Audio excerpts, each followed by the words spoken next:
ka nga. So, attitude siya gano'n. Dito lang. Eh, ba't dito attitude ka sa akin? Ba't ka na late? Pinaghintay mo. Alam mo, walang nagpapahintay sa akin dito. Tapos ikaw late ka. Sorry. Kasi ito lang handa mo sa akin, crab lang.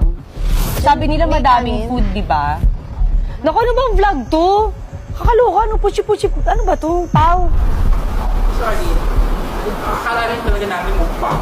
Kaya nga, ba't ganito lang? Tapos late pa siya.